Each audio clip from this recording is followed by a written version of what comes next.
Hi, I'm Greg Gutfeld. Kimberly Guilfoyle, Juan Williams, Jesse Waters, and she once played charades with a cricket. Dana Perino, The Five.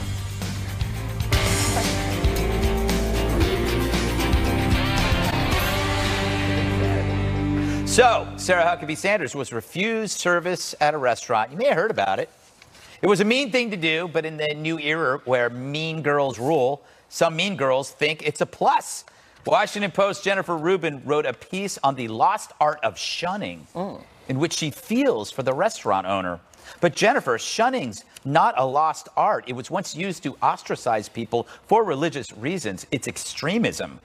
But Jennifer hates Trump and everyone linked to him, so maybe extremism is warranted, right? Meanwhile, Maxine Waters wants more than just shunning. If you see anybody from that cabinet in a restaurant, in a department store, at a gasoline station, you get out and you create a crowd. And you push back on them. And you tell them they're not welcome. You are not welcome at this gasoline station.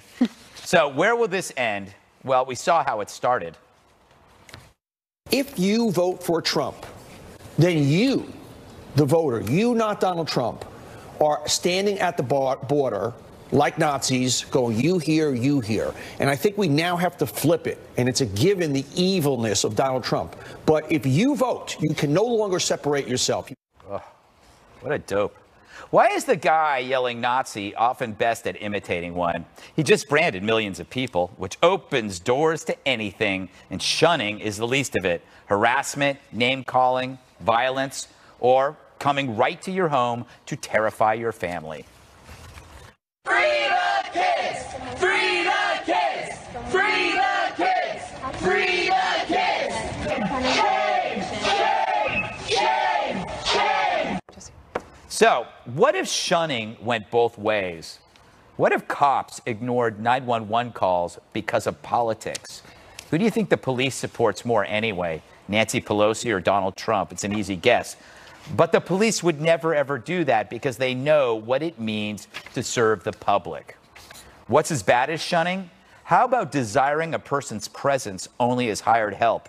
When pondering this new tribalism among restaurants, leftist Matthew Iglesias snarked, who is going to cook at Republican-only restaurants? Thank you, Maddie. Now we know the real reason liberals love Mexicans and Hondurans. They expect them to vote their way, but only after their shift's over in the kitchen. All right, Dana, should Maxine walk it back? I have a feeling she's not going to walk it back. I don't think she's going to, but Nancy Pelosi tried to. Right. So she tweeted that that's unacceptable, and that she wants to make America beautiful again. And she did take a moment to say, like, this is that people are reacting to something, meaning Trump, but she was not for the incivility. But Maxine Waters, certainly not. It's because everything is national news now. Yeah. Maxine Waters, years ago, in her district, it wouldn't have been front page news everywhere. But now you do run the risk that somebody like Maxine Waters paints everybody in the Democratic Party with a broad brush. But what she's discussing is something super unhealthy. It is obnoxious. And what I'm concerned about is for people who think this is good, what happens then if somebody feels cornered? Like, we are creatures that want to survive. If you feel cornered, you will fight back. Right. And this could escalate very quickly. Yeah. You know, Juan, I'm torn about the restaurant thing because I'm a libertarian, and I feel like you should, if you don't want somebody at your restaurant, is that more of an accepted practice because that stance is no longer tethered to causing hardship? It's not like the 60s. So if I say you can't come in here, that might be the only restaurant in town. So is this more acceptable because it's not as hard to find another place to go? Do you follow me? No, I didn't, but I'm trying. So, but were you suggesting like in the 60s this was over race? Yeah, well, and also it created a real hardship. But these days, she could go to another restaurant. I'm just wondering. Oh, for a black person in the 60s, maybe there was another restaurant available. Well, yeah, that's my point. Yeah, certainly there were black restaurants you could go to. So, but that's a different story in the sense that there's a tremendous and sad history in terms of race and exclusion. I don't think, even President Trump wouldn't say there's any history of Trump supporters being excluded from restaurants. Yeah, I get. No, what I'm saying is it okay now because there are so many other options in general for people that if you say, I don't want you in my restaurant, you can go somewhere else. That's the point I'm making. You know, I don't think it was the right thing to do. And I would pick up on what Dana said. I think Nancy Pelosi said it. The Washington Post said it, editorial board. David Axelrod, who was Obama's chief political strategist, said the same thing. Axelrod put it in these terms. He said, you know, Trump has really been rough in terms of his use of language and a lot of the kind of things he's encouraged his supporters to do. But it's not a reason, it doesn't justify then being a lack of civility or rudeness to people who you have a different point of agreement, a point of disagreement with. That it will just lead us all down the road to hell here, where we reduce ourselves to tribalism, and we're shouting and screaming at each other and breaking apart our common bonds as Americans. I just don't think it's good. Yeah. You know, speaking of tribalism and Trump, Jesse, I do think there's a difference between Trump and this in the sense that his whatever you call that thing he did was directed at other Republicans for the longest time. It wasn't an ideological origin, right? Yes, I don't see a similarity legal with to the restaurant thing. And like you said, you're a libertarian, so maybe it's illegal to ban someone you don't like from the restaurant. It doesn't make it right. Yeah. But I think this behavior just plays into Donald Trump's hands. Remember the last couple years under the Obama administration, you had Antifa, you had racial riots, you had open borders, chaos, even before you had Occupy Wall Street. President Trump was elected to clean up that kind of mess, and the American people fundamentally are decent people. They want other people to be respected, and they're not going to tolerate kind of rageaholics disrupting law-abiding Americans from having dinner. And I believe it starts with the left and the media's demonization of Republicans. If you spend a year and a half saying Donald Trump, his cabinet, and the 60 million Americans who voted for him are Nazis, that is going to incite people to treat people like Nazis and yell at them and harass them and put their lives at danger. And the Nazi comparison is lazy, historically inaccurate, and it means they've lost the argument. So I believe this is happening because Trump is winning, not losing, and this is driving the left crazy. He's securing the borders, and that is a threat to the left. They can't handle it. They're not acting like they're going to win in November. They're frantic, and they're acting like they're desperate because this is all they have left. And if he succeeds and he is reelected, they have nothing. So you have the people like Peter Fonda, you have Maxine Waters, Kathy Griffin. They are literally melting down before our eyes, and there's no one in the Democratic Party that can control them, and it's just helping Donald Trump succeed. And his numbers are at record high right now. Hey, Kimberly, Charles Krauthammer just passed away. He had a phrase that we all remember, which was, as a conservative, we think they are wrong, but the left thinks we're evil. Yeah. And I think this is the problem, is that if they think that you're evil, they can do anything to you. If they think you're a Nazi, then morally, they are right to go after you. Right. It justifies the level of vitriol and, the rhetoric that is just so, repugnant to attack people or someone's family, to be able to say to somebody, you can't eat here at this restaurant, yet they fight for the cases for even, like, say, gay rights to be able to have a wedding cake made or something of that nature. So there's a real, hypocrisy latent in there.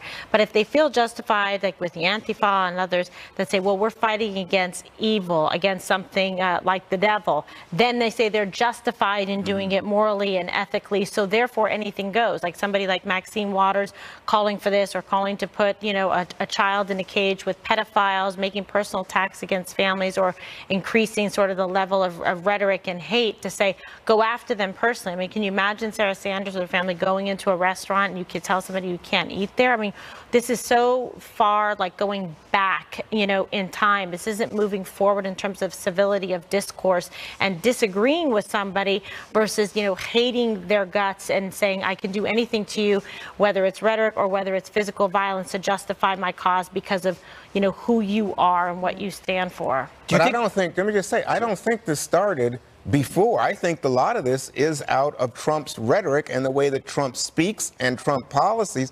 And so I didn't see this happening under Obama. I don't remember this happening even when there was anger, remember George W. Bush about not finding weapons of mass destruction and crude things about blood flora. But I don't remember this kind of acting out on either side. But what you have now is I think people focusing on this and not on the policy. And a lot of people, in fact, most Americans don't like separating children from parents. And that's what all this is about. Well, they could have solved that problem, but crying Chuck Schumer refused to act in the Senate and did nothing about it and waited until it became a hot-button issue to hurt President Trump. And I don't think it's fair to criticize Donald Trump for people treating the people that work for him like animals. That's not right. It's not Trump treating the people that work for him. No, when people protest Sarah Huckabee Sanders, you can't blame that on Donald Trump, which you just did. I think that's unfair, and that's on them.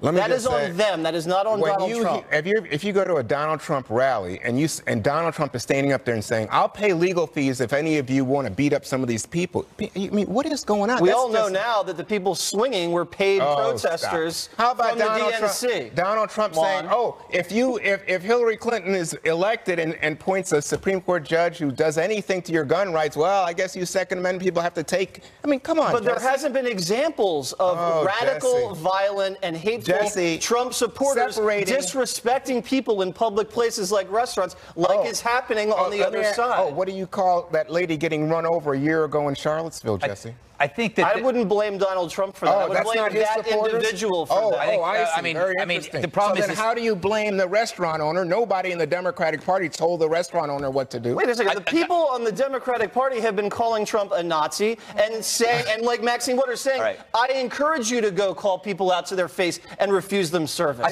think we can. I blame her. I think the whataboutism thing can go on forever. You can go from Charlottesville.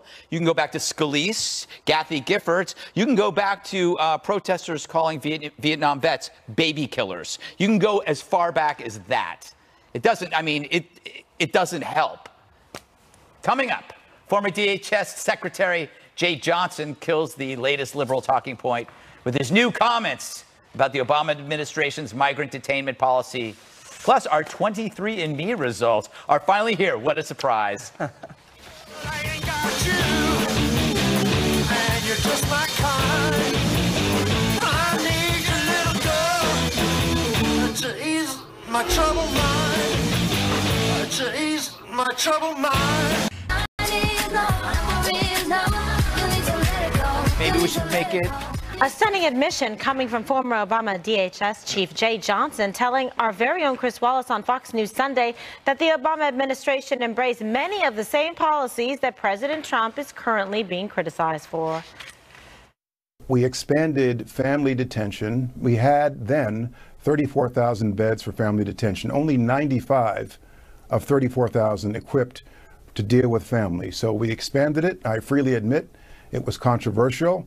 We believed it was necessary at the time. I still believe it is necessary to maintain a certain capability for families. We can't have catch and release. And in my 3 years, we deported or repatriated or returned over 1 million people. The president also doubling down on his attacks against Democrats on immigration. We want to have a great immigration. What we have is very simple. We want strong borders and we want no crime. The Democrats want open borders, and they don't care about crime. All right, Dana, we were talking about the communication just a second ago, listening to that. Well, I think like the president today, when he said strong borders, no crime, they want open borders and more crime. Like, so he's defining the issue on his terms. He has the bully pulpit, and it'll be effective, and the Democrats will have to try to counter that, and I'm sure that they will. And so from that communication standpoint, I think very good. I also think, though, that even though it is true that the previous administration had the separation policy as well, Jeh Johnson being very honest, saying we can't have catch and release, that doesn't make sense. But I think that we have to explain that the White House should have explained all of this before. They didn't have a plan to do that. Then, when they do the zero tolerance policy, the scale of how many families were going to be separated went zoop like this. And then they're like, but Obama did it too. And it's like, well, no, that's not. Yes, but you have to talk about the scale of it. And now the president, and we talked about in the previous segment, I didn't have a chance to say that actually you can get the president to change his mind. Yes. And the president did that last week. He said, okay, fine, we're going to take this back, try a different executive order, but you have to work with me on something else. And so if people were willing to come to the table, there is a path forward to get this done. And I think it is really necessary because not only do you have this separation issue, and now Customs and Border Patrol not referring for prosecution, but a confusion there with the Justice Department. It is not locked down and solid yet, and then the reunification issue is going to dog them for a while. So I think on the communications standpoint for defining the issue, defining his opponents, excellent. But on this communication issue going forward, they're not done yet on the family separation issue. Yes, and then McCall was on as well, talking about a way and a path forward for citizenship. Yeah, he's a great guy to work with. Yeah, he's a quite reasonable individual. He's able to cross, party lines and work in a bipartisan fashion, which could also be persuasive to different factions. Greg, what do you think of the president's messaging here? He's a master of simplifying, the message and getting that out there, whether it's build the wall or saying, we want borders and less crime, no crime. I think the other arena he could tackle is the effect on the economy and talk about the economy and jobs. I think there are a lot of people like Mickey Kaus who have a lot of good data on and it's something that is less emotional than this other stuff. And it affects everybody who's, if you want to have a strong economy and jobs. There's data that shows that that's negatively affected by uncontrolled immigration. This issue is not new. There were, I don't know how many thousands of kids unaccompanied that came into the country under Obama. I don't know. 2014 it was a lot. It was like between 90 and 120,000, something like that. So the only different variable in this outrage is who was in office. So I said this on Friday or Thursday. You have to thank Donald Trump for making this issue front and center, because no liberal, no leftist, no media hack would have cared if it was Hillary. They never would have talked about this, because then that would have hurt Hillary. There's this, when the Dems are in power, the media ignores issues of compassion because they think they got it. But if a Republican is, they hold their feet to the fire, which is why, good news, it's being addressed because Trump's addressing it. All right, Jesse. So, the president obviously frustrated at being, demonized and back and forth on both sides. But everybody wants to come to an amenable solution as it relates to immigration. And it's not something that's unique to this administration. So many others have tried to do so as well. It's tough. I mean, immigration is probably the most divisive thing we have in the country right now. But the president's winning on the issue. His numbers have actually climbed since this controversy started coming up. And now 75% of Americans support incarceration and deportation. That is the president's plan. Only 20% support the Democrats' plan of catch and release. That's a CBS poll. And a majority of Americans, for the first time, believe that a wall should be built all along the southern border. So the movement of the country is going in the president's direction because the country believes in the law and the country believes in borders. We're a compassionate nation, but we're also fair. And it's a national security situation and an economic security situation. People understand that, and that's why he was elected. All right. So, Juan, the president trying to make inroads here and address all of the concerns, and obviously putting the concerns of national security, safety, public safety, border security, and upholding the law, which is his job as commander-in-chief, to make sure that we are secure as a country while still being compassionate. I think he's stirring up an issue for the midterms. I don't think that any of those issues are on the table. It's not a national security issue at the moment. We have a border. We have a 70-year low in terms of people crossing that border illegally. We've had a recent upsurge, I think, in the last 2 or 3 months, even as he was pursuing this family separation policy. So we know that's not what it's about. It's not about illegal drugs, which come through legal ports. I think this is an issue which fires up his base, in which he has decided. He says the Democrats like this issue. He says, you know what? He likes this issue for the midterms.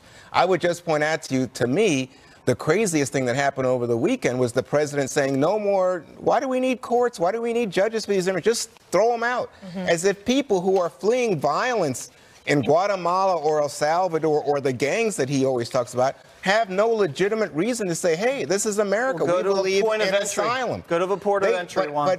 But I'm just telling you, and by the way, on the thing that Jay Johnson was talking about, we have had under the Obama administration an effort not to simply catch and release. So they expanded the number of beds available to families for people who came with families. That's wholly different than what the President Trump is doing. He established a new policy to separate families from children. He's saying follow the laws, go to the point of entry. We have laws on the books about how to become a citizen in the United States that should be observed equally and uniformly. Next up, more evidence Democrats need to work harder to win back seats in November.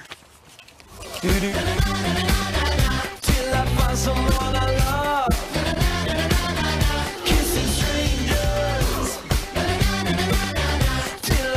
I have to wait so long, and the Trump bump real? More positive numbers rolling in for the president. A CNBC poll shows for the first time a majority of Americans approve of Mr. Trump's handling of the economy. And after hitting a high with a 45% approval rating from Gallup last week, Trump has gone back down now at a 41% approval rating this week. At 41%, he's up about 2 percentage points from the average of his entire term. And Democrats' generic ballot, well, their midterm edge has slid again, this time to just 4% in a new CBS News poll. Jesse, what do you make of all this? Before we get to this poll, I can't resist bringing up another poll by Quinnipiac. President Obama named worst president since World War II. I cannot let that slide. Let that sink in. Americans believe President Obama, worst president since World War II. The best presidents were Reagan, Bill Clinton, and JFK. Again, President Obama, worst since World War II. Dana started coughing over there. Okay, well, it's just the poll, just one poll. He can't let it slide by. Missing. Yes, where's Bush? I'm not so sure. We'll see. But anyway, I think this is all economically driven. Right. And 51% now say the economy is good or excellent. That is a record in a CNBC poll. And at this point in the Trump presidency, it finally feels like the country and the people are getting comfortable and used to having him be president. In the beginning, it was chaotic with the tweets and a lot of the chaos and the personnel. But the American people have now settled in and understand what this president's all about. There's going to be chaos. There's going to be ridiculous tweeting and commentary. But the economy is, the engine of the economy is ripping right now. People see it in their paychecks. It's clear. And that's what matters to most Americans, safety and prosperity. So, Dana, just to speak about the economy, because I think that Jesse's right, the numbers go up. Like after the North Korea summit, we saw his numbers go up. This week after the problems at the border with the kids, the numbers gone down a little bit. But remember, I think it was, the idea was that in the midterms, the tax message was going to carry Republicans. The recent poll showed only 34% of Americans say they've seen an increase in income due to the tax cuts. Well, that's why I do think that's why that the president is focusing on immigration as the issue, because tax cuts, it's good, the economy is good, but people are not jazzed up about it. They don't get energized about it. Remember, the president actually won election with a slightly lower approval rating, even with the lower one that you mentioned. So I think that's okay. I think the Republicans have a good case, especially to be made in the Senate, with quality candidates. Very good candidates. But the Democrats on the House side, in very key races, they have found really good people to run as well. Moderate Democrats that are targeted specifically for that district, and they're running very local races and avoiding the noise. Greg? 54% of Americans think the economy is good and excellent, good or excellent. Another survey had 67%. Very or somewhat good economy. The only conclusion, obviously, as they are Nazis, I think. You know, I find the media, the reason why this, the media is having a hard time with this is because they only weigh one variable. They are single variable thinkers, and that variable is always a divisive issue like race or immigration. They don't look at the economy, North Korea, terror, jobs, or the Supreme Court. So all of this era of peaceful prosperity just hits them in the face because they're only looking at one variable. That's the thing that makes them really mad. We're learning from Americans that you don't have to like the doctor to get his competency. Yeah. Bedside manner often is the result of the daily practice of giving bad news because you're a terrible doctor. Obama had amazing bedside manner. Trump doesn't need it. So Kimberly, let's pick up on the economy because everybody's talking about this. So we've seen the stock market have a little trouble the last couple of days, apparently tied to the possibility of a trade war and numbers, the tariffs going up. What do you make of that? Yeah, I think it's going to settle in because for the most part, we've seen a very robust economy. The job numbers are very supportive. More jobs available than there are people to fill them, and record low unemployment. I think you're going to see some fluctuation in the market. We've also seen tremendous, highs. So in terms of just stabilizing it, I think over time, you will see that. And what's interesting is just to see sort of some of the stability now coming in terms of the job approval ratings. And so as a president, he should feel happy that he's got these great numbers in with the Trump more positive poll numbers given the results. So like we've talked about on the show, and Greg, if you said, they may not like sort of like the vessel, the delivery system, but he's offering a cure in terms of, the economy and all of the positive growth numbers that we've seen and what he's done with national security and ISIS and whatnot. whatnot. So we'll have to see where it goes from here. But this is going into an important political time, which is the midterm elections. And that's why I think overall, when you're faced with these kind of good numbers and poll numbers, it's going to be very difficult for the Democrats, to make a strong case for change coming into the midterm elections when things are most auspicious. Well, it'll be a referendum on one Donald Trump.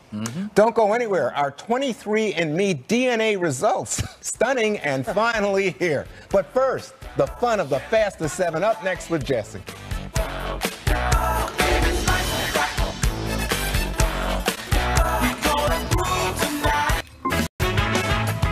Welcome back. Time for the fastest 7. First up. Last week, we told you about NBC Tonight Show host Jimmy Fallon's feelings of personal regret over a hair-tussling 2016 interaction with then-candidate Donald Trump. I made a mistake. I'm sorry if I made anyone mad. And looking back, I would do it differently. The president is now telling Fallon to man up, tweeting, Jimmy Fallon is now whimpering to all that he did the famous hair show with me, where he seriously messed up my hair, and that he would have now done it differently because it is said to have humanized me. He is taking heat. He called and said, monster ratings, be a man, Jimmy. What do you think, Greg? My favorite part is that after that, Fallon tweeted, like, I'm donating to this charity. And the next tweet was, that's great, Jimmy. But it was from Jimmy's other account that he had. So he was actually congratulating himself, which was kind of funny. That's never good. Yeah, that was actually, that didn't work out well. Be a man, Jimmy. What do you think, Juan? I don't understand. It seems to me Donald Trump loves to fight somebody and to have somebody to pick on all the time. Well, he's got plenty of choices. And he just goes, because Jimmy Fallon actually, he saw a dip in his ratings, and we've seen Stephen Colbert now ahead of Jimmy Fallon. I think that's what this is about. But the president loves to get in any schoolyard fight. And usually wins. All right, Roseanne Barr getting emotional in her first interview since being fired from her namesake show over a racist tweet she sent out about Valerie Jarrett. I've lost everything, and I regretted it before I lost everything. I am not a racist. I'm an idiot. I am willing to accept whatever consequences this brings because I know I've done wrong. Meanwhile, ABC is moving on without its big star, announcing last week that it's going forward with a Roseanne-free spin-off show called The Conners. I kind of like that. I'm an idiot. That's what she says. Right. Well, I think let this be a lesson. Like when you start looking at conspiracy news websites, stop yourself. Get off of them. Do not believe that stuff and move on. An interesting choice to go on the show. What was this? The Shmuley podcast. Oh, Rabbi Shmuley. Yes, Kimberly. Yes. What do you think about that choice? Yes, Kimberly. It has a religious bent to it and connotation. So I think she's saying that, I'm a human being. I made a horrible mistake.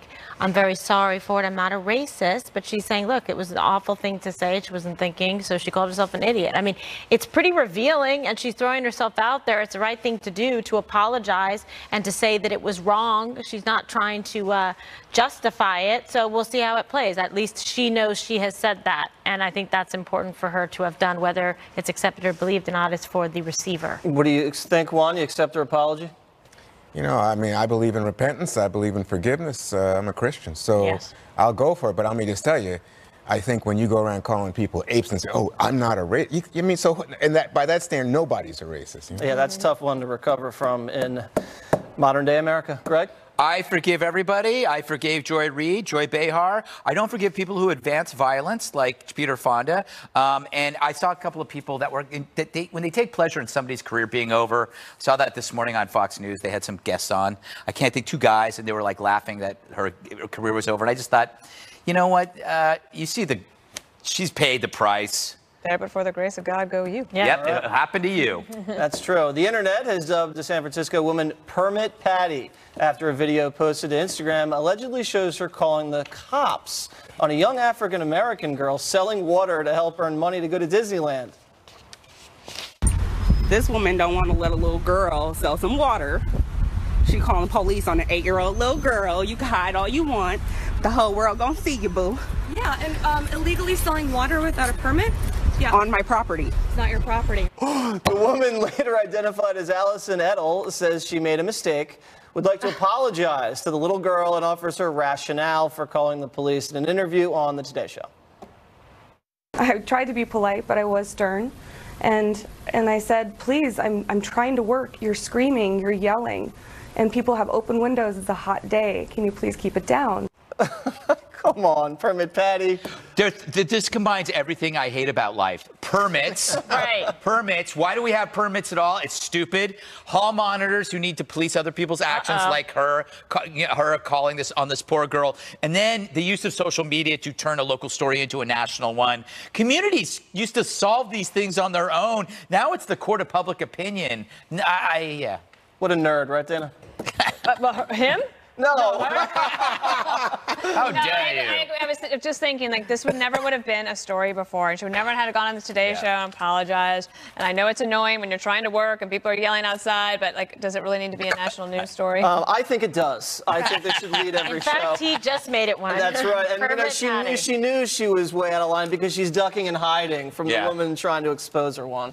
Well, especially among you guys and conservatives, definitely anti-permit, no question, right? Libertarian. Deregulation. Is my libertarian friend. You should sell everything, loose cigarettes, you name it, you should sell it. I'm Remember for that? it. The guy that got choked? Yeah, I know. Regulations cause more problems. Like Lucy's or whatever. All right. Anyway, Permit Patty. She had the name perfect. Not to be confused with Peppermint Patty. We don't want her disparaged. That's right. She was well. They are finally here. Our 23andMe DNA ancestry results are in. I cannot believe it's already causing chaos on the set. Stay tuned.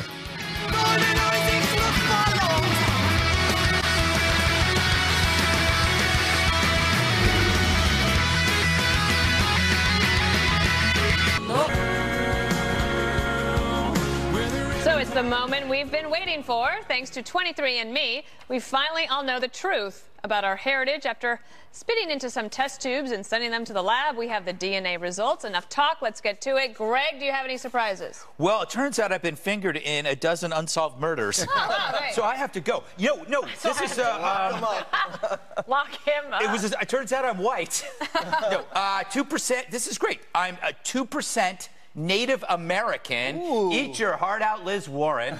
My new name will be Rides with Unicorns. But no, the one thing that I am 30% Ashkenazi Jewish, which Gutfeld kind of would have given that away. But that's pretty cool. Do you know that they're like 30%? 30% of all Nobel Prize winners. Yes. And 40% of all Oscar-winning directors. Wow. So that explains 3%. a lot. So maybe we're related. What did you get? Children. You go for it, Kimberly. What do you have? Okay, so and I've done this before, but this is interesting. Good news is comes back to him. So bottom line is, my father was born in Ireland, right? So that's no surprise that his whole side is Irish and like Scottish, like that. My mother born in Aguadilla in Puerto Rico. So the Puerto Rican side is where it gets interesting. That's Iberian Peninsula, which is Spanish, and it is 9.7% black from like West Africa, East African, North Africa, and then Native American adds up to about 6.1%, a little bit of British on that side as well. So nice little But it was at 89%, diversity. 80% European? European, but that includes Spanish, my Puerto Rican side. So I was 100% European, Hundo P. European. Hundo P. But so my great-grandparents lived in Italy. They came from Italy to Homestead, but I'm only 2.2% Italian. I'm mostly British and Irish, so Peter. I guess we have more in common than we thought. And a little French and German. My mom knew that. The Balkan thing, 0.3%. Wow. I did not know about that, but the Albanians, I love them. All right. Juan, go ahead. I love the. I did Ancestry.com before this, but it came back pretty much the same. Right. So Ancestry had me mostly from the Benin, Togo, slave trade and all that. This one says 48.8% sub-Saharan African, mostly West African, but then 25% European. British, Iberian. Greg and I do have some things in common. Yeah, I'm 9% Iberian. 0.2% Ashkenazi Jewish, you know. Oh, we're all related there. So whereas Ancestry.com had me like 27, 28% South Asian, this one has me 20% South Asian, more European than South Asian. It's interesting. That way. All right, Jesse's the only one who has not looked until this very moment. So, Jesse. This is the big reveal. There you this is an authentic reaction. You got to turn it to the next Whoa, wait a second. I'm going to read it off the screen. 99.9% European. Oh, I was Hundo P. Mostly British. God, you're French. And I am a little French. Me It too. says you're a lot French. No, Jason. 5.9%. You're more French than I am. God, You're I'm more 20% French than I am. Scandinavian. No, I'm 30%. Oh, I'm 0.1% sub-Saharan African. Sweet. Wait a minute. So you're related to me and Juan. Yeah. So when One big happy family. when I call you a frat bro, now Brother from another mother, right? check it out, Interesting man. stuff. Oh my Very God. interesting. So you see how like people migrate, how people migrated all from around and got to where they are now. That's a good way of putting Yes, it. okay. This is astrology for people who like science. Yes. Now you can pick through it and find out more and more information about your loved ones. Doesn't But it show, though, that overall people are more related than, you might think we all that come is from actually, I different love that. places, and I All think right. that's nice. Thank you, 23andMe, for that. One more thing is up next. Feel like a hard to get started when I'm driving, turning every head. Hell, I ain't even trying. So it's the moment we've been waiting for. Thanks to 23andMe, we finally all know the truth about our heritage after spitting into some test tubes and sending them to the lab. We have the DNA results. Enough talk. Let's get to it. Greg, do you have any surprises? Well, it turns out I've been fingered in a dozen unsolved murders. Right. So I have to go. No, this is Lock him up. it turns out I'm white. No, 2%. This is great. I'm a 2% Native American. Ooh. Eat your heart out, Liz Warren. My new name will be Rides with Unicorns. But no, the one thing that I am, I am 30% Ashkenazi Jewish, which Gutfeld kind of would have given that away. But that's pretty cool. Do you know that they're like 30%? 30% of all Nobel Prize winners. Yes. And 40% of all Oscar-winning directors. Wow. So that explains 3%. a lot. So maybe we're related. in What did you bizarre get? Children. You go for it, Kimberly. What do you have? Okay, so and I've done this before, but this is interesting. Good news is comes back to him. So bottom line is, my father was born in Ireland, right? So that's no surprise that his whole side is Irish and like Scottish, like that. My mother born in Aguadilla in Puerto Rico. So the Puerto Rican side is where it gets interesting. That's Iberian Peninsula, which is Spanish, and it is 9.7% black from like West Africa, East African, North Africa, and then Native American adds up to about 6.1%, and a little bit of British on that side as well. So nice little But I said 89%, diversity. 80% European? European, but that includes Spanish, my Puerto Rican side. So I was 100% European, Hundo P. European. Hundo P. But so my great-grandparents lived in Italy. They came from Italy to Homestead, but I'm only 2.2% Italian. Oh, you're I'm French. mostly British and Irish, so Pita. No, I guess we have more in common than we thought. And a little French and German. My mom knew that. The Balkan thing, 0.3%. Wow. I did not know about that, but the Albanians, I love them. All right. Juan, go ahead. I love the. Oh, so I did Ancestry.com before this, but it came back pretty much the same. Right. So Ancestry had me mostly from the Benin, Togo, slave trade and all that. This one says 48.8% sub-Saharan African, mostly West African, but then 25% European, British, Iberian. Greg and I do have some things in common. Yeah, I'm 9% Iberian. 0.2% Ashkenazi Jewish, Oh, we're all related there. So whereas Ancestry.com had me like 27, 28% South Asian, this one has me 20% South Asian, more European than South Asian. It's interesting. Interesting. Yeah, it is that way. All right, Jesse's the only one who has not looked until this very moment. So, Jesse, This is the big reveal. There you This is go. an authentic reaction. you got to turn it to the next page. Whoa, wait a second. I'm going to read it off the screen. 99.9% European. Oh, I was Hundo P. Mostly British. God, you're French. And I am a little French. It says you're a lot French. No, Jason. 5.9%. You're more French than I am. God. You're I'm more 20% French than I am. Scandinavian. No, I'm 30%. Oh, I'm 0.1% sub-Saharan African. Sweet. Wait a minute. So you're related to me and Juan. Ah, So when one big happy family. when I call you a frat bro, now Brother from another mother, right? check it out, Interesting man. stuff. Oh my There God. it is. Interesting. So you see how people migrate, how people migrated all from around and got to where they are now. That's a good way of putting Yes, it. okay. This is astrology for people who like science. Yes. Now you can pick through it and find out more and more information about your loved ones. Doesn't it show, though, that overall people are more related than, you might think we all That is actually, I love places, that. And I all think right. Thank you, 23andMe, for that. One more thing is up next. Feel like a hard to get started.